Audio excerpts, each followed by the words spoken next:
स्वागत है आपका आपके अपने YouTube चैनल जीके विद कीर्ति वर्मा पर। तो फ्रेंड्स, हमने वैदिक सभ्यता में दोनों मतलब कि जब हमने वैदिक सभ्यता पढ़ी तो उसको दो भागों में बांटा, ऋग्वैदिक सभ्यता और उत्तर वैदिक सभ्यता। तो दोनों हमने डिस्कस कर ली। तो आज जो हम करेंगे वो हमारी वैदिक सभ्यता की क्वेश्चन सीरीज। जैसे कि हमने सिंधु सभ्यता करने के बाद उसकी क्वेश्चन सीरीज की थी, ठीक उसी तरह हम टॉपिक वाइज क्वेश्चन सीरीज करेंगे। और आज हम जो करेंगे वो वैदिक सभ्यता की क्वेश्चन सीरीज करेंगे। इसमें हम जो वैदिक सभ्यता से और प्लस वैदिक साहित्य से जो क्वेश्चंस हमारे बने हैं ना वो डिस्कस करेंगे। वैदिक साहित्य में पहले करवा चुकी हूँ आप लोगों को, तो उसका मैं आपको प्लेलिस्ट का लिंक दे दूँगी। एंशिएंट हिस्ट्री की प्लेलिस्ट का लिंक आपको डिस्क्रिप्शन में मिल जाएगी, तो आपको अगर वो वीडियो वॉच करनी है तो आप देख सकते हो। तो आपका जो वैदिक सिविलाइजेशन क्वेश्चन सीरीज है इसमें हम क्या क्या पढ़ेंगे, वैदिक सभ्यता प्लस वैदिक साहित्य पढ़ेंगे। हम 50 से 51 क्वेश्चंस इसमें डिस्कस करेंगे और सारे क्वेश्चंस वे हैं जो पहले एग्जाम्स में पूछे जा चुके हैं। एक भी क्वेश्चन ऐसा नहीं है कि भाई जो मैंने खुद से मतलब कि बना लिया भाई छाट के कि ये क्वेश्चन आ सकता। सारे क्वेश्चंस ऐसे हैं जो पहले पूछे जा चुके हैं। मैं आपको क्वेश्चन के साथ साथ ये भी बताऊंगी कि वो कौन से एग्जाम में आपका पूछा गया है, तो फिर चाहो तो आप उसको चेक भी कर सकते हो। तो गारंटी के साथ है बिल्कुल, क्योंकि ये पता है क्या होता है, जब भी मतलब कि क्वेश्चंस होते हैं अगर हम प्रीवियस पेपर पढ़ लेते हैं तो मोस्टली हमारा वहीं से बन जाते हैं। तो ज़्यादा टाइम नहीं लेंगे, आज का स्टार्ट करते हैं वैदिक सभ्यता क्वेश्चन सीरीज। तो सबसे पहले मतलब कि क्वेश्चन हमारा जो है वो यही बनता है कि जो वैदिक सभ्यता है इसमें ऋग्वैदिक सभ्यता का काल क्या था, मतलब कि जो ऋग्वैदिक सभ्यता है उसका कार्यकाल या फिर हम समय क्या रहा था। ऋग्वैदिक सभ्यता का काल क्या रहा था हमारा, ऋग्वैदिक सभ्यता, तो इसका काल हमारा रहा था 1500 ईसा पूर्व से 1000 ईसा पूर्व।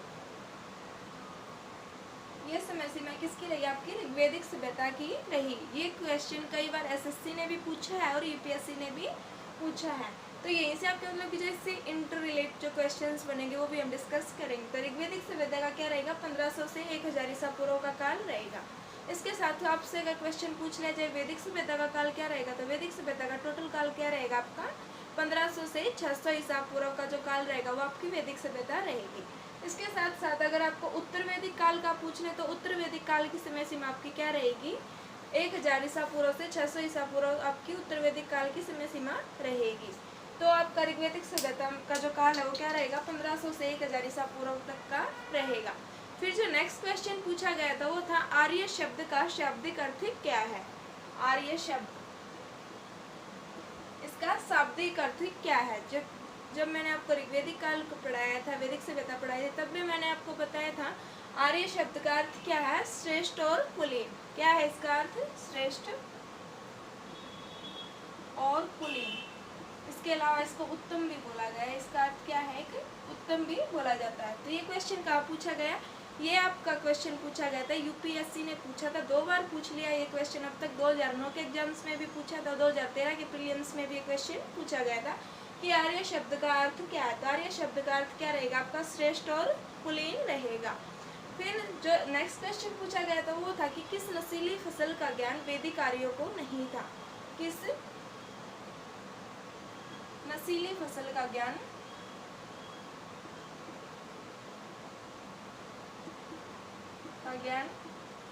आर्यों को नहीं था। क्या नहीं था, आर्यों को इसका ज्ञान नहीं था। तो कौन सी फसल थी वो आपकी, तंबाकू। आर्यों को नहीं था। तो कौन सी फसल का ज्ञान नहीं था, तंबाकू का ज्ञान आर्यों को नहीं था, यानी कि वैदिक सभ्यता में तंबाकू नहीं था। और अगर पूछा जाए मतलब कि किस नशीले पदार्थ से परिचित थे, तो ये किससे परिचित थे, सोम से थे। सोम क्या था, सोम का वर्णन हमें मिलता है ऋग्वेद के 9वें मंडल में। सोम को समर्पित है। सोम क्या होता है, हिमालय पे मतलब कि एक वृक्ष होता था जिससे एक पेय निकलता था, एक रस निकलता था और उस रस को सोम बोला जाता था। वो नशीला होता था, जैसे कि आज के टाइम पे जो काम शराब करती है उस टाइम पर क्या करता था, सोम करता था। और किस चीज़ की जानकारी इनको नहीं थी, तंबाकू की जानकारी इन लोगों को नहीं थी। ये क्वेश्चन एसएससी ने 2001 के एग्जाम्स में पूछा था। जब आपका किस नस्लीय फसल का ज्ञान आर्यों को नहीं था तो तंबाकू का ज्ञान इनको नहीं था। एक क्वेश्चन पूछा गया जो उत्तर वैदिक काल में देव विरोधी और ब्राह्मण विरोधी लोग होते थे उनको क्या बोला जाता था। तो देव विरोधी और ब्राह्मण विरोधी शिक्षक, देव विरोधी और ब्राह्मण विरोधी, ब्राह्मण विरोधी तो इनको क्या बोला जाता था? शर्मन बोला जाता था। उत्तर वैदिक काल में देव विरोधी और ब्राह्मण विरोधी शिक्षकों को क्या बोला जाता था? तो क्या बोला जाता था? शर्मन बोला जाता था। ये एसएससी के 12th फेज जो एग्जाम थे उसमें पूछा जा चुका, 2 बार पूछा है। 2001 में भी ये क्वेश्चन किया गया था और 2003 में भी ये क्वेश्चन किया गया था कि देव विरोधी और ब्राह्मण विरोधी शिक्षकों को क्या बोला गया? उत्तर वैदिक काल में शर्मन बोला गया।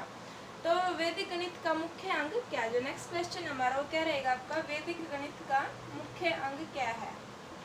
वैदिक गणित का मुख्य अंग क्या रहेगा आपका? शुल्ब सूत्र। क्या रहेगा आपका? शुल्ब सूत्र।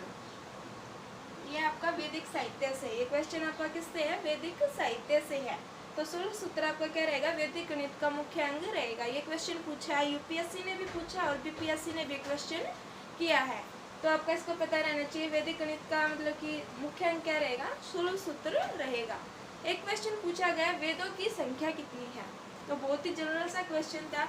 अभी आप सोच रहे होगे इतने आसान क्वेश्चन थोड़ी ना पूछे जाते हैं। देखो क्वेश्चन क्या होता है, क्वेश्चन पेपर में 3 टाइप से क्वेश्चन सेट किए जाते हैं। एक होता है आपका बिल्कुल इजी क्वेश्चन, एक फिर बिल्कुल माइल्ड यानी कि बीच के, और एक होते हैं आपके बिल्कुल टफ क्वेश्चन। यानी कि आपका क्वेश्चन पेपर अगर 100 नंबर का भी है तो उसमें से आपके 33 क्वेश्चन माइल्ड में आएंगे, 33 इजी में आएंगे और 33 आएंगे आपके बिल्कुल टफ क्वेश्चन। तो आपका इजी क्वेश्चंस भी आपके एग्जाम्स में पूछे जाते हैं, चाहे एग्जाम कितना ही बड़ा क्यों ना हो। तो एक क्वेश्चन पूछा गया वेदों की संख्या कितनी है? तो वेदों की संख्या कितनी है भाई? 4 है। वेद कितने हैं? 4। ये तो सबको पता है। वेदों की संख्या कितनी है? 4। ये पूछा गया था एसएससी के एग्जाम में। एसएससी ने 2003 में एक क्वेश्चन पूछा था। कब पूछा था? एसएससी ने 2003 में एक क्वेश्चन पूछा था वेदों की संख्या कितनी है? तो कितनी है? 4। कौन कौन से? ऋग्वेद, यजुर्वेद, सामवेद और अथर्ववेद। फिर एक क्वेश्चन पूछा गया था सत्यमेव जयते, जो भारत का सूत्र वाक्य है सत्यमेव जयते, वो कौन से उपनिषद से लिया गया है? सत्यमेव जयते ये किस उपनिषद से लिया गया था? किस उपनिषद से लिया गया है? मुंडको उपनिषद से लिया गया है। किससे लिया गया है? मुंडको उपनिषद। मुंडको उपनिषद से ये लिया गया है। कौन सा? सत्यमेव जयते। और ये क्या है? भारत का सूत्र वाक्य है। कहाँ से लिया गया? मुंडको उपनिषद से वाक्य लिया गया है। और ये क्वेश्चन जो पूछा था वो पूछा था आरआरबी ने, यानी कि रेलवे के एग्जाम्स में क्वेश्चन पूछा गया था। 2005 में पूछा था। आईएएस के एग्जाम में 2014 में क्वेश्चन पूछा गया था। आप बेशक क्वेश्चन पेपर उठा के देख लेना, ये क्वेश्चन पूछे जा चुके हैं। फिर एक क्वेश्चन पूछा गया था कि उत्तर वैदिक काल में जो ग्रंथ रचे गए उनको सही क्रम में बताएं। उनको एक क्रम में लगाए कि पहले कौन से ग्रंथ रचे गए, बाद में कौन से रचे गए। तो क्रम क्या था उनका? उत्तर वैदिक कालीन ग्रंथों का। उत्तर वैदिक कालीन ग्रंथ। अब हमें इनका क्या बताना था? क्रम बताना था कि किस क्रम में ये ग्रंथ रचे गए। तो किस क्रम में रचे गए थे? तो हमें पता है सबसे पहले किस चीज की रचना हुई है? वेद की। वेदों की रचना हुई सबसे पहले। वेद के बाद किसकी रचना हुई? ब्राह्मण ग्रंथों की रचना हुई। ब्राह्मण ग्रंथ क्या करते हैं? वेदों की आध्यात्मिक व्याख्या करते हैं। ब्राह्मण ग्रंथ क्या करते हैं? वेदों की आध्यात्मिक व्याख्या करते हैं। इसके बाद किसकी रचना हुई? आरण्यक की हुई। आरण्यक क्या होते हैं? वे ग्रंथ जो जंगलों में रचे गए, यानी कि जिनकी रचना वनों में हुई, वो कौन से ग्रंथ कहलाए? आरण्यक। और इसके बाद क्या रचे गए? उपनिषद रचे गए। उपनिषद कितने हैं? 108। और मुख्य उपनिषद जो हमारे एग्जाम्स में बार बार पूछे जाते हैं वो है 13। तो क्रम क्या रहेगा? वैदिक का उत्तर वैदिक कालीन ग्रंथों का, इसे हम वैदिक कालीन भी बोल सकते हैं। तो क्या रहेगा? सबसे पहले वेद, फिर ब्राह्मण ग्रंथ, फिर आरण्यक और फिर उपनिषद। ये आपका क्रम रहेगा। ये क्वेश्चन भी आरआरबी के एग्जाम्स में पूछा जा चुका है। इसके बाद जो नेक्स्ट क्वेश्चन हमारे यहाँ से बन रहा है वो है कौन से 3 वेद वेदत्रयी कहलाते हैं? यहीं से कर लेते हैं। कौन से वेद वेदत्रयी कहलाते हैं? तो वेदत्रयी कौन कौन से वेद कहलाएंगे आपके? पहले जो आपके 3 वेद जिनकी रचना हुई वो आपके कहलाएंगे वेदत्रयी, यानी कि सबसे पहले क्या आएगा? ऋग्वेद, फिर यजुर्वेद जो कि यजो से संबंधित है, यानी कि यजो अनुष्ठान से संबंधित कौन सा वेद रहेगा आपका? यजुर्वेद। ऋग्वेद जो आपके भगवान की स्तुति में जो मंत्र उनका संग्रह रहेगा, और फिर आपका सामवेद जो कि संगीत का जनक माना जाता है। तो ये आपके क्या कहलाए? वेदत्रयी कहलाए। क्या कहलाए? वेदत्रयी। क्या कहलाए? ऋग्वेद, यजुर्वेद और सामवेद को क्या बोला गया? वेदत्रयी बोला गया। ये क्वेश्चन पूछा गया आपका यूपीएससी और एसएससी के एग्जाम में क्वेश्चन पूछा गया है कि वेद त्रयी में कौन कौन से वेद आते हैं। तो कौन कौन से आते हैं? ऋग्वेद, यजुर्वेद और सामवेद क्या है आपके वेद त्रयी हैं। इसके बाद जो नेक्स्ट क्वेश्चन है वो भी डिस्कस करेंगे। तो फ्रेंड्स वीडियो अच्छी लग रही है तो लाइक कीजिए, शेयर कीजिए और चैनल को सब्सक्राइब कर लीजिए। तो नेक्स्ट क्या था हमारा, ऋग्वेदिक काल में आर्यों का मुख्य व्यवसाय क्या था। आर्यों का मुख्य व्यवसाय किस काल में? ऋग्वेदिक काल में। ऋग्वेदिक काल में आर्यों का मुख्य व्यवसाय क्या था? तो मैंने ऋग्वेदिक काल पढ़ाया था तब आपको बताया था पशुपालन। ये लोग क्या करते थे? कबीलाई जीवन जी रहे थे और मवेशियों का ये लोग पालन करते थे, यानी कि पशुपालन का मुख्य व्यवसाय उस समय पर था। तो क्या था इनका मुख्य व्यवसाय? पशुपालन। और जब हम उत्तर वैदिक काल में आएंगे तो क्या हो जाएगा? इनका मुख्य व्यवसाय कृषि हो जाएगा। लेकिन ऋग्वेदिक काल में कृषि को एक निम्न व्यवसाय माना जाता था और बहुत कम कृषि की जाती थी। ये क्वेश्चन जो आपका पूछा गया है ये आरआरबी मुंबई के एग्जाम में पूछा गया था 2005 में। तो आपका ये था ऋग्वेदिक काल में आर्यों का मुख्य व्यवसाय क्या था। तो क्या था? पशुपालन था। इसके बाद जो नेक्स्ट क्वेश्चन है, भारतीय संगीत का आदि ग्रंथ कौन सा है। भारतीय संगीत का आदि ग्रंथ तो क्या रहेगा आपका? भारतीय संगीत का आदि ग्रंथ क्या रहेगा? सामवेद रहेगा। कौन सा वेद रहेगा? सामवेद। तो किस संगीत का जनक किस वेद को माना जाता है? सामवेद को माना जाता है। सामवेद को क्या माना जाता है? संगीत का जनक माना जाता है। इसके अलावा जो आपका सामवेद है इसमें संगीत की सभी विधाओं का वर्णन किया गया है, चाहे वो शास्त्रीय संगीत हो चाहे फिर और कोई संगीत हो। तो मतलब कि सारा संगीत का जितना ही वर्णन वो आपका किस में मिल रहा है? सामवेद में मिल रहा है। तो क्वेश्चन आपका पूछा गया था भारतीय संगीत का आदि ग्रंथ कौन सा? तो कौन सा रहेगा आपका? सामवेद रहेगा। ये आरआरबी ने पूछा था ये क्वेश्चन आपका, यानी कि रेलवे के एग्जाम में क्वेश्चन पूछा गया था। तो आपका नेक्स्ट क्वेश्चन रहेगा वो आपका रहेगा भारतीय इतिहास के प्रथम विधि निर्माता कौन है। भारतीय इतिहास के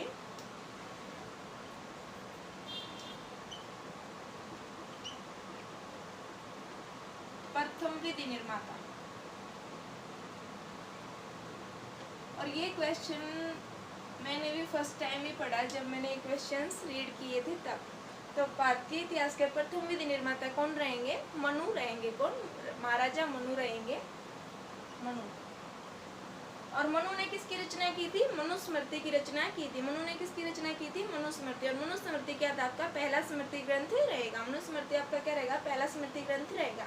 इसके अलावा मनु को किस कारण से जाना जाता है? जो आपका मनु है इनका मानना क्या था कि जो महिलाएं हैं, जो स्त्रियां हैं, वो मतलब कि सारी उम्र एक अच्छी देख रेख में अपनी एक अच्छी सुरक्षा में रहती है, क्योंकि जन्म के बाद शादी से पहले वो अपने पिता की सुरक्षा में रहती है, शादी के बाद अपने पति की सुरक्षा में रहती है और बुढ़ापे में वो अपने बच्चों की सुरक्षा में रहती है। तो ये किसका मानना था? ये सारा मनु का मानना था। कौन? महाराजा मनु ने। इनकी रचना क्या रहेगी? मनुस्मृति रहेगी। तो भारतीय इतिहास के प्रथम विधि निर्माता कौन रहेंगे? आपके महाराजा मनु भारतीय इतिहास के प्रथम विधि निर्माता रहेंगे। ये आरआरबी भोपाल में पूछा गया था। जो आरआरबी का पेपर भोपाल में हुआ था 2005 में, उसमें एक क्वेश्चन पूछा गया था भारतीय इतिहास के प्रथम विधि निर्माता कौन है।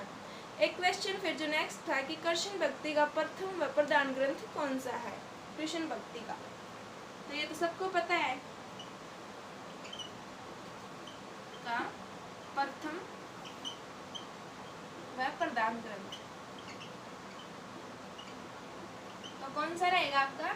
श्रीमद् भगवद गीता। कौन सा रहेगा? श्रीमद् भागवत गीता, या फिर शॉर्ट फॉर्म में हम इसको सीधा सीधा क्या बोल सकते हैं? गीता भी बोल सकते हैं। ये आपका कृष्ण भक्ति का प्रथम और प्रधान ग्रंथ रहेगा। आरआरबी का जो रेलवे का एग्जाम हुआ था कलकत्ता का, उसमें ये क्वेश्चन पूछा गया था। तो मैंने आपको पहले ही बताया सारे क्वेश्चंस वही डिस्कस करेंगे जो हमारे एग्जाम्स में पूछे गए हैं।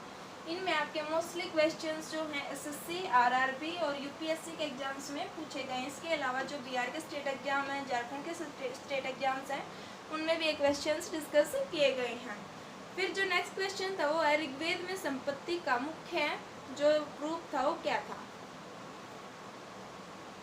ऋग्वेद में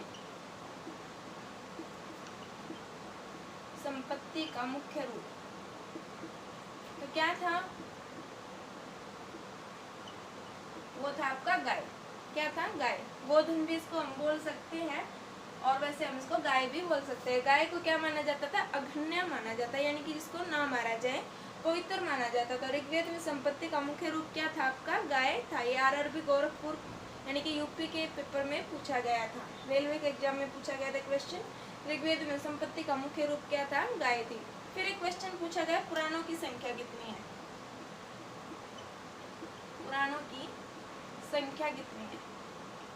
तो पुराणों की संख्या कितनी है? 18। हम सबको पता पुराण कितने हैं? 18 है। पुराण कितने हैं? 18 है। और सबसे प्राचीन या सबसे पहला पुराण कौन सा रहेगा आपका? मत्स्य पुराण आपका सबसे प्राचीन रहेगा। कौन सा पुराण रहेगा? मत्स्य पुराण। और जो आपका पुराणों की संख्या कितनी है, एक क्वेश्चन पूछा था आरआरबी में, यानी कि रेलवे के एग्जाम में क्वेश्चन पूछा गया है जब आपका पुराणों की संख्या कितनी है। तो कितनी है पुराणों की संख्या आपकी? 18 है। और सबसे पहला पुराण या प्रथम पुराण क्या रहेगा? मत्स्य पुराण आपका रहेगा। फिर वैदिक धर्म में समृद्धि के लिए किसकी उपासना की जाती थी? जो आपका ऋग्वेदिक काल से इनका मतलब रहेगा। तो वैदिक धर्म में समृद्धि के लिए किसकी उपासना की जाती थी? वैदिक धर्म उपासना किसकी करते थे ये लोग? प्रकृति की उपासना करते थे। किसकी उपासना करते थे ये लोग? प्रकृति की उपासना करते थे। और किस लिए करते थे ये लोग प्रकृति की उपासना? भौतिक सुखों की प्राप्ति के लिए ये लोग प्रकृति की उपासना करते थे। यानी कि आज के टाइम पर अगर किसी को गाड़ी चाहिए तो वो भगवान के सामने हाथ जोड़ के बोलने लगे, हे भगवान मेरे को गाड़ी दिला दो। तो ठीक उसी तरह मतलब कि भौतिक सुखों, लग्जरी गुड्स के लिए क्या करते थे? भगवान की पूजा करते थे। तो वैदिक धर्म में मुख्य उपासना किसकी की जाती थी? प्रकृति की जाती थी। फिर ऋग्वेदिक काल में किस देवता को पुरंदर कहा जाता था? ऋग्वेदिक काल में पुरंदर। तो ये जो देवताओं वाला वीडियो है ये मैंने पहले बना रखा है, तो मैं आपको प्लेलिस्ट का लिंक दूंगी, तो उसमें आपको सारी वीडियोज इससे रिलेटेड मिल जाएंगी। तो ऋग्वेदिक काल में पुरंदर किस देवता को बोला गया? इंद्र को बोला गया। और उस समय इंद्र क्या था? इनका मुख्य देवता होता था। जो ऋग्वेदिक काल का मुख्य देवता क्या रहेगा? आपका इंद्र रहेगा। और जैसे ही आप उत्तर वैदिक काल में आ जाओगे तो मुख्य देवता कौन रह जाएगा? प्रजापति हो जाएंगे। तो ऋग्वेदिक काल में पुरंदर किसके लिए, पुरंदर शब्द का प्रयोग किस देवता के लिए किया गया? इंद्रदेव के लिए किया गया। फिर जो नेक्स्ट है हमारा वो है अस्तोमा सदगम्य।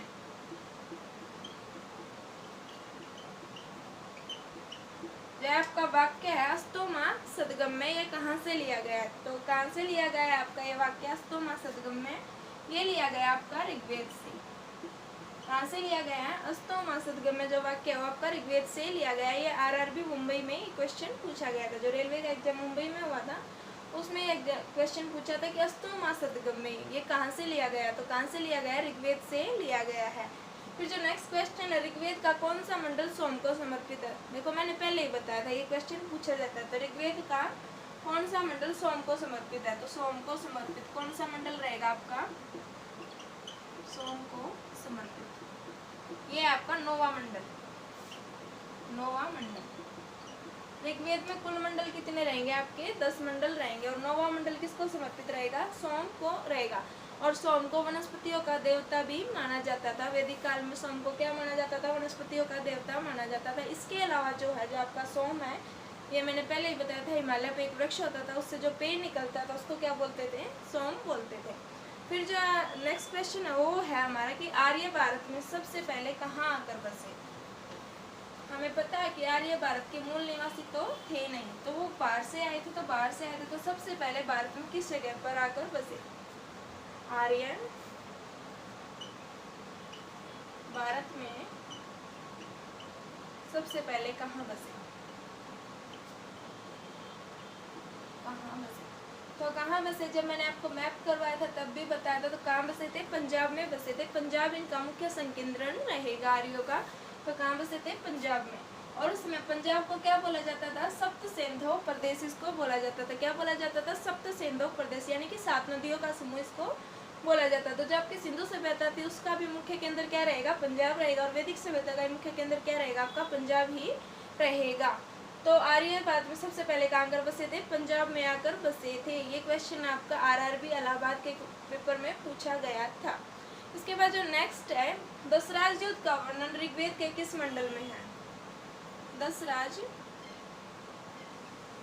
युद्ध का वर्णन किस मंडल में है? तो आपका ऋग्वेद है। इसमें ऋग्वेद में तो इसका वर्णन, और मंडल कौन सा है? मंडल पूछा गया था। अगर वेद पूछा जाता कि किस वेद में है तो ऋग्वेद में। कौन से मंडल में रहेगा ये आपका रहेगा 7वें मंडल में। कौन से मंडल में इसका वर्णन रहेगा? 7वें मंडल में इसका वर्णन रहेगा। जो आपका 10 राज युद्ध है, ये 10 राजाओं का युद्ध किसको बोला जाता है, यानी कि 10 राजाओं के बीच ये युद्ध लड़ा गया था। कौन सी नदी के किनारे? झेलम नदी, सॉरी पुरुषनी, उस समय पर जो नदी थी, या फिर उसको हम झेलम नदी भी बोल सकते हैं, उसके किनारे ये युद्ध लड़ा गया था, जो आपका 10 राज युद्ध था। ये क्वेश्चन आपका बीपीएससी ने पूछा था। किसने पूछा था? बीपीएससी ने ये क्वेश्चन आपका पूछ लिया था। जो नेक्स्ट है हमारा वो है कि गायत्री मंत्र का उल्लेख ऋग्वेद के किस मंडल में मिलता है? गायत्री मंत्र का उल्लेख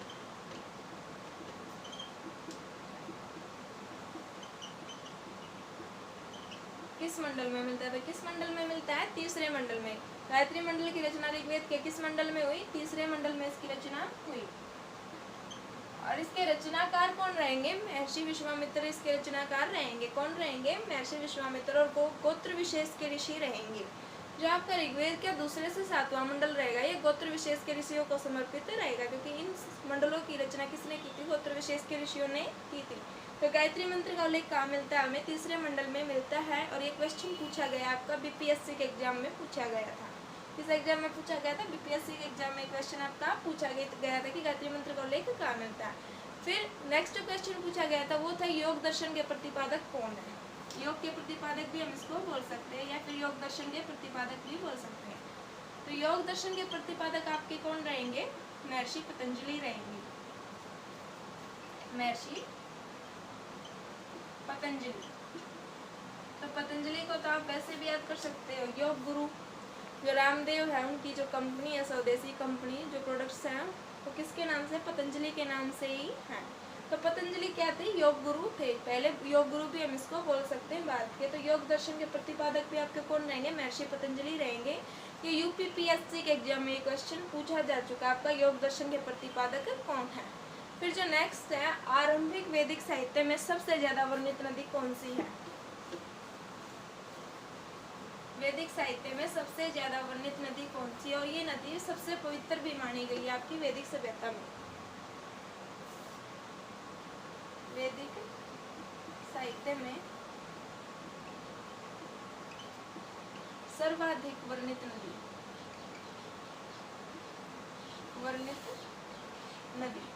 तो कौन सी रहेगी आपकी? सरस्वती नदी रहेगी। कौन सी नदी रहेगी? सरस्वती नदी रहेगी। जैसे आज के टाइम पर हम गंगा को सबसे पवित्र मानते हैं, तो ठीक उसी तरह जो आपका वैदिक साहित्य है या फिर वैदिक सभ्यता है, उसमें किसको माना जाता था? सरस्वती को सबसे पवित्र नदी माना जाता था। और इसको क्या बोला जाता था? इसको बोला जाता था नदीत्तमा। नदीत्तमा इसको क्या बोला जाता था? नदीत्तमा इसको बोला जाता था। सर्वाधिक पवित्र नदी इसको माना जाता था। किसको? इसको, जो आपकी सरस्वती नदी है। इसके बाद जो नेक्स्ट क्वेश्चन है हमारे, वो देख लेते हैं। नेक्स्ट क्वेश्चन हमारा, जो उपनिषद काल में राजा अश्वपति कहाँ के शासक थे? राजा अश्वपति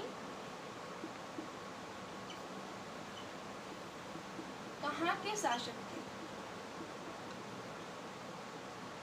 तो कहाँ के शासक थे? ये केके के शासक थे।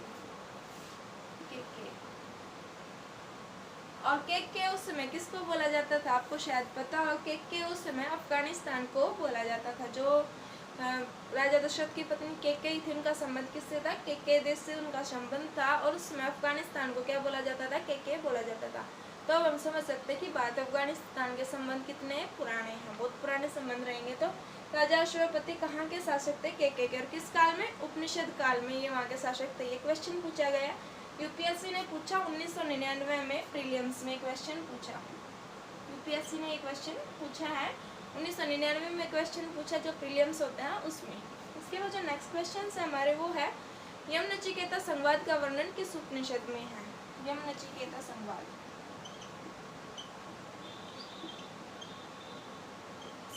का वर्णन किस उपनिषद में है? तो अभी हमें उपनिषद का नाम बताना है कि जिसमें इन दोनों के संवाद का वर्णन है। किसका? यम नचिकेता। तो किस में है? कठोपनिषद में इनका वर्णन है। कठोपनिषद। तो आपसे क्वेश्चन यहाँ से थोड़ा सा घुमा के एग्जामिनर ये भी पूछ लेगा कि कठोपनिषद में किस चीज का वर्णन। तो आपको पता होना चाहिए कठोपनिषद में किस चीज का वर्णन है? यम नचिकेता संवाद का वर्णन है। कहाँ है?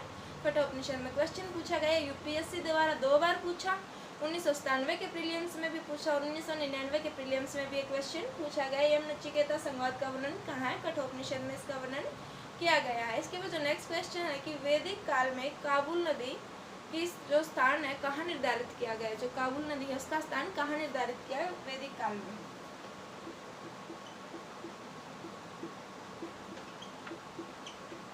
काबुल नदी का स्थान।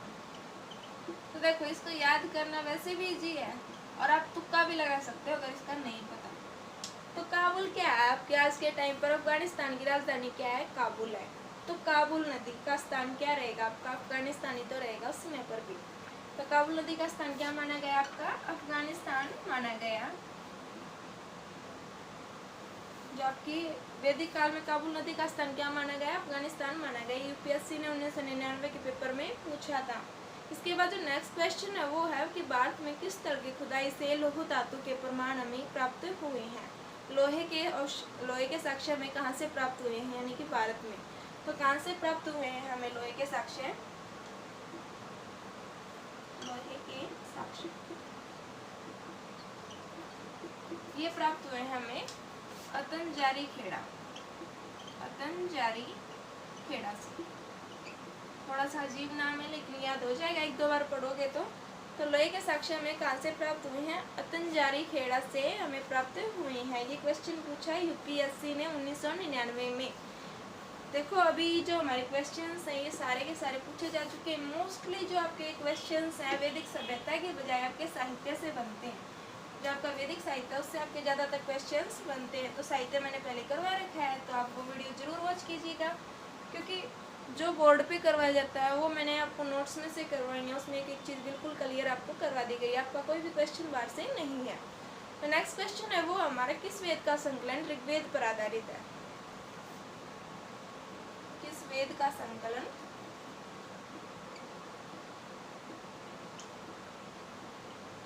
ऋग्वेद पर आधारित है? तो किसका है? सामवेद का। कौन से वेद का है? सामवेद का, क्योंकि सामवेद के ज्यादातर मंत्र कहाँ से लिए गए हैं? ऋग्वेद से लिए गए हैं। किसका संकलन ऋग्वेद पर आधारित है? सामवेद का संकलन ऋग्वेद पर आधारित है। ज्यादातर मंत्र कहाँ से लिए गए? सामवेद के, ऋग्वेद से लिए गए हैं। ये क्वेश्चन आपका पूछा गया था यूपीएससी के एग्जाम में पूछा गया था 1997 में क्वेश्चन आपका पूछा गया था। फिर चरक संहिता किस विषय से संबंधित है? चरक संहिता विषय क्या है इसका? मतलब कि कौन से फील्ड से ये संबंधित रहेगी? तो कौन से फील्ड से संबंधित रहेगी आपकी चरक संहिता? चिकित्सा से संबंधित रहेगी। उसके रचनाकार कौन रहेंगे? आचार्य चरक। किससे संबंधित रहेगी? आपकी चिकित्सा से संबंधित रहेगी, यानी कि चिकित्सा के क्षेत्र से ये आपकी संबंधित रहेगी। और इसके जो रचनाकार या लेखक कौन रहेंगे? आपके आचार्य चरक रहेंगे। यूपीएससी ने क्वेश्चन पूछा था 1999 में। जो फिर नेक्स्ट क्वेश्चन था कि यज्ञ संबंधी विधि विधानों का उल्लेख हमें कहाँ मिलता है? यज्ञ संबंधी विधि विधानों का उल्लेख कहाँ मिलता है हमें? यजुर्वेद में मिलता है। इनका उल्लेख हमें कहाँ मिल रहा है? यजुर्वेद में हमें इसका उल्लेख मिलता है। यजुर्वेद में कहाँ मिलता है? यज्ञ संबंधी विधि विधान का उल्लेख हमें यजुर्वेद में मिलता है। ये आरटीएस के क्वेश्चन पेपर में ये पूछा गया था आपका ये वाला क्वेश्चन। यज्ञ संबंधी विधि विधान का उल्लेख हमें कहाँ मिलता है? तो कहाँ मिलता है हमें? यजुर्वेद में इसका हमें उल्लेख मिलता है। जो नेक्स्ट क्वेश्चन हमारा वो है हमारे यहाँ से, आर्य शब्द किसे इंगित करता है? आर्य शब्द किसे इंगित करता है? तो किसे इंगित करता है? ये नरजातीय समूह को इंगित करता है। नरजातीय समूह किसे इंगित करता है? आर्य शब्द आपका नरजातीय समूह को इंगित करता है। यूपीएससी ने 3 बार ये क्वेश्चन किया, 1999 में, 2001 में और 2008 में ये क्वेश्चन पूछा गया है। आर्य शब्द किसे इंगित करता है? किसे करता है? नरजातीय समूह को इंगित करता है। आर्य भारत में कहाँ से आए? नेक्स्ट क्वेश्चन आपका क्या पूछा गया? आर्य भारत में कहाँ से आए? आर्य भारत में कहाँ से आए? तो कहाँ से आए, मैंने आपको बताया था कहाँ से आए थे, ईरान के पूर्व से होकर आए थे। कहाँ से आए थे, मोस्टली मतलब कि जो बिल्कुल इसका डायरेक्ट आंसर है वो आपका था ईरान के पूर्व से आए थे। लेकिन आपको उत्तर में आपको मिल सकता है ऑप्शन में कि ईरान की बजाय आपको क्या मिलेगा, मध्य एशिया मिलेगा। तो आपका ईरान कहाँ स्थित है, आपको मध्य एशिया में स्थित है। तो कहाँ से आए थे, मध्य एशिया से आए थे, या फिर इसका आपको या तो ऑप्शन में मध्य एशिया मिलेगा और या फिर मिलेगा आपको ईरान के पूर्व से। तो आर्य कहाँ से आए थे, मध्य एशिया से आए थे। ये क्वेश्चन भी आपका एग्जाम में पूछा है, एसएससी ने क्वेश्चन किया है 2-3 बार। 2000 में किया सवाल, 2008 में भी एक क्वेश्चन किया गया कि आर्यभट्ट में कहाँ से आए, मध्य एशिया से होकर आए। फिर अब प्राचीनतम स्मृति ग्रंथ, तो मैंने पहले भी बताया था प्राचीन स्मृति ग्रंथ क्या रहेगा आपका, स्मृति ग्रंथ मनुस्मृति। कौन सा रहेगा आपका, मनुस्मृति आपका सबसे प्राचीनतम स्मृति ग्रंथ रहेगा।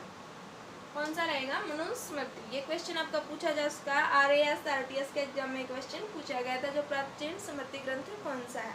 फिर है जो ऋग्वेदिक काल की सबसे प्राचीनतम संस्था कौन सी थी, ये भी मैंने आपको उत्तर वैदिक काल करवाया, ऋग्वेदिक काल करवाया तब भी बताया। वैदिक काल की प्राचीनतम संस्था, अब देखो मैं आपको बता दूं सबसे प्राचीन संस्था क्या थी इनकी, विदत। कौन सी थी, विदत। उस समय पर क्या था, 4 संस्थाएं विद्यमान थी, सभा, समिति, विदत और गण। जो सभा थी वो जो राजा के मेन लोग होते थे या फिर हम पढ़े लिखे लोगों की सभा होती थी, समिति आम लोगों की होती जिसमें आम जनता भाग लेती थी। विदत क्या करती थी, करों का बंटवारा करने के लिए होती थी, और जो गण थी वो थी राजाधिकारियों से संबंधित होती थी। तो सबसे प्राचीनतम संस्था आपकी क्या रहेगी इनमें, विदत। इन चारों में सबसे प्राचीन क्या रहेगी, विदत। जो उत्तर वैदिक काल तक आते आते बिल्कुल समाप्त हो गई थी और सभा समिति का प्रभाव भी कम हो गया था। तो वैदिक काल की प्राचीनतम संस्था आपकी रहेगी विदत। ये क्वेश्चन आपका पूछा था, एसएससी ने क्वेश्चन पूछा और जेपीएससी ने भी क्वेश्चन पूछा गया है। तो इसके बाद जो नेक्स्ट क्वेश्चन है हमारा वो है, ऋग्वेद में सबसे पवित्र नदी किसे माना गया। ये मैंने आपको बताया कि सरस्वती को सबसे पवित्र नदी माना गया, इसको नदीत्तमा भी बोला गया। उत्तर वैदिक काल में मेन देवता इनका क्या हो गया था, ये क्वेश्चन पूछा गया है। मैंने आपको पहले बताया ऋग्वेदिक काल में कौन था, इंद्र, जिसको पुरंदर भी बोला जाता था। और जो आपका उत्तर वैदिक काल में जो मुख्य देवता था वो कौन था, प्रजापति। उत्तर वैदिक काल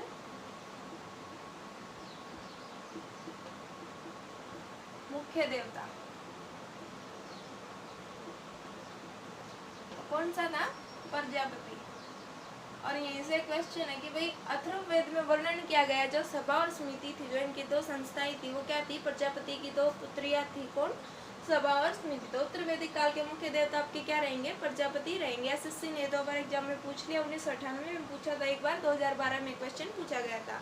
फिर ऋग्वेद में अघन्या शब्द का प्रयोग किसके लिए किया गया था, अघन्या किसको बोला गया था, गाय को अघन्या बोला गया था। अघन्या किसके लिए प्रयोग किया गया, गाय। अघन्या का अर्थ क्या होता है, जिसको मारा ना जाए, जिसको जो मारने लायक ना हो, जिसकी हत्या नहीं की जाए, वो क्या था इनका, गाय के लिए ये शब्द प्रयोग किया गया था। गाय को ये पवित्र मानते थे। ये बीपीएससी के एग्जाम में पूछा गया है। ये क्वेश्चन कहाँ पूछा गया आपका, बीपीएससी के एग्जाम में पूछा गया है।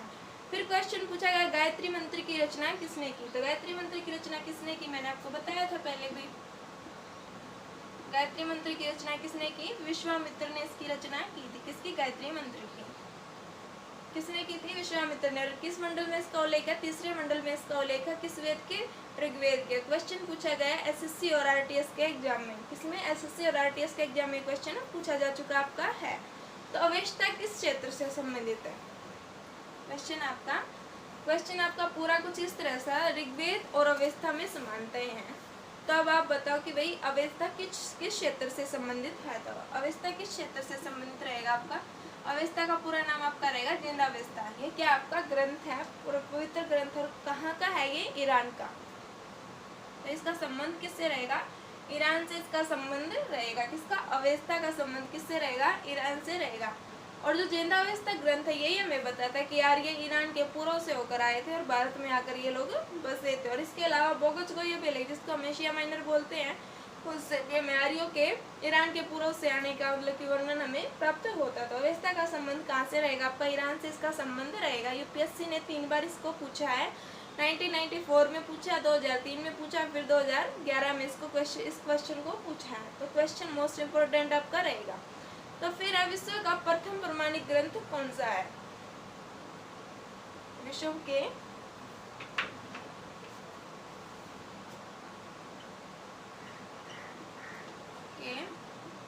प्रथम प्रमाणिक ग्रंथ, तो ये प्रमाणिक ग्रंथ आपके रहेंगे चारों वेद। कौन कौन से रहेंगे आपके? चारों वेदों को प्रथम प्रमाणिक ग्रंथ माना गया। चारों वेद कौन कौन से आपके वेद? ऋग्वेद, यजुर्वेद, सामवेद और अथर्ववेद, चारों को क्या माना गया? विश्व के प्रथम प्रमाणिक ग्रंथ माना गया है। इसको एसएससी सीपीओ के एग्जाम में इस क्वेश्चन को पूछा जा चुका है कि विश्व के प्रथम प्रमाणिक ग्रंथ कौन सा रहेगा आपका? चारों वेद रहेंगे। फिर यजुर्वेद की भाषा कैसी थी? यजुर्वेद की भाषा, असल में इसमें क्या पूछा गया था? इस क्वेश्चन में यजुर्वेद की शैली से क्वेश्चन पूछा गया था। भाषा शैली सेम चीज आ जाती है। तो कैसी थी? पद्यात्मक और गद्यात्मक दोनों थी। कैसी थी? पद्यात्मक प्लस गद्यात्मक। अब आपको पद्यात्मक और गद्यात्मक का पता होना चाहिए। पद्यात्मक में क्या होता है? जो आपकी कविताएं लिखी जाती हैं, जैसे पैरे बना कर जो आपकी कविताएं लिखी जाती है, तुकबंदी जिनके अंदर होती है, वो आपका होता है पद्यात्मक।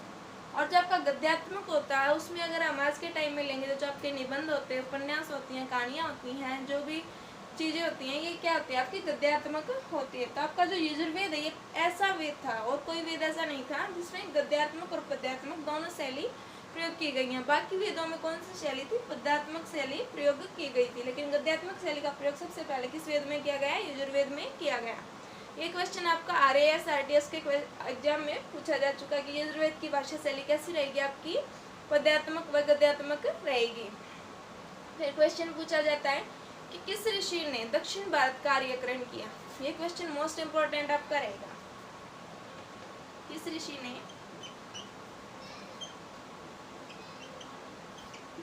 दक्षिण भारत का आर्यकरण किया? तो किसने किया? अगस्त्य ऋषि ने किया। कौन से ऋषि ने किया? अगस्त्य ऋषि ने इसका किया। अगस्त्य ऋषि ने क्या किया? दक्षिण भारत का आर्यकरण किसने किया था? अगस्त्य ऋषि ने किया था। ये क्वेश्चन पूछा गया था, जेपीएससी के एग्जाम में क्वेश्चन पूछा गया था। तो कि कौन सी नदियों का, एक क्वेश्चन पूछा गया था कि कौन सी नदियों का संबंध अफगानिस्तान से माना जाता है? कौन सी नदियों का संबंध अफगानिस्तान से माना जाता है? कौन सी नदियों का संबंध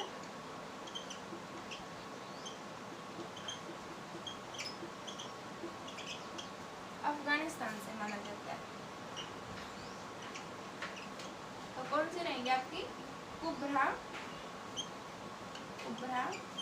और कुर्रम, ये दो नदियां रहेंगी जिनका संबंध किससे माना जाता है? आपका अफगानिस्तान से इनका संबंध माना जाता है। कौन कौन से? कुंभा भी बोल सकते हैं इसको, कुब्रा भी बोल सकते हो, कुर्रम नदी, इनका संबंध किससे माना जाता है? अफगानिस्तान से इनका संबंध माना जाता है। इसके बाद जो नेक्स्ट क्वेश्चन है वो हम देख लेते हैं। फिर आपका जो मृत भांड है, इसमें बच्चों के डाउट्स भी रहते हैं और ये मतलब कि थोड़ा सा अजीब भी लगता था। ये क्वेश्चन आपको ये डाउट सॉल्व भी हो जाएगा। तो आपका क्वेश्चन जो पूछा गया था वो था कि ऋग्वेदिक काल से संबंधित मृत भांड संस्कृति कौन सी थी? ऋग्वेदिक काल से संबंधित, ऋग्वेदिक काल से संबंधित मृत भांड संस्कृति तो कौन सी रहेगी आपकी? ये थी गैरुवर्णी। कैसी थी? गैरुवर्णी मृत भांड संस्कृति, गैरुवर्णी मृत भांड संस्कृति।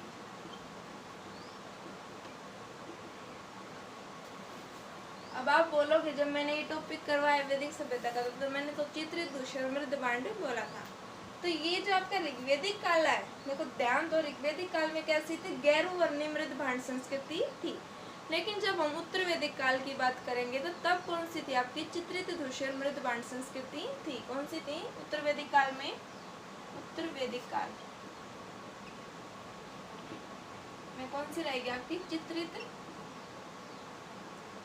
धूसर मृद भांड संस्कृति। तो ऋग्वेदिक काल में तो रहेगी गैरवर्णी और उत्तर वैदिक काल में रहेगी चित्रित दूषण मृदबांड संस्कृति। तो फिर प्राचीन भारत में योद्धे कौन थे? क्वेश्चन पूछा गया है प्राचीन भारत में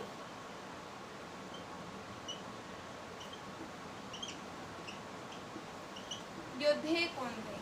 तो योद्धे क्या था? एक गणतांत्रिक राज्य था, गणतांत्रिक जनजाति थी। योद्धे कौन थे? गणतांत्रिक जनजाति थी आपकी योद्धे। तो प्राचीन भारत में योद्धे क्या थे? गणतांत्रिक जनजाति थी। फिर संस्कारों की कुल संख्या कितनी है? क्वेश्चन पूछा गया संस्कारों की कुल संख्या। कुल संख्या तो कितनी है? 16 संस्कार होते हैं। हिंदू धर्म के अनुसार व्यक्ति के कितने संस्कार होते हैं? 16 संस्कार होते हैं। तो संस्कारों की कुल संख्या कितनी रहेगी आपकी? 16 रहेगी। प्राचीन पुराण आपका क्या रहेगा? मत्स्य पुराण रहेगा। तो ये आपके थे आज वैदिक सभ्यता से जुड़े हुए क्वेश्चन सीरीज, जिसमें मैंने आपको बताया कि सारे क्वेश्चंस एग्जाम में पहले पूछे जा चुके हैं। ये क्वेश्चंस आपके RAS, RTS, RRB में मोस्टली क्वेश्चंस पूछे गए हैं, SSC में पूछे गए हैं। इसके अलावा जैसे कि HSSC में भी इनसे क्वेश्चन पूछे जाते हैं वैदिक सभ्यता से हमारे, और जो हमारे UPSC है इनमें भी क्वेश्चंस पूछे जाते हैं। तो आज हमने क्वेश्चंस डिस्कस किए। तो फ्रेंड्स वीडियो अच्छी लगी तो लाइक कीजिए, शेयर कीजिए और चैनल को सब्सक्राइब कर लीजिएगा। Thank you.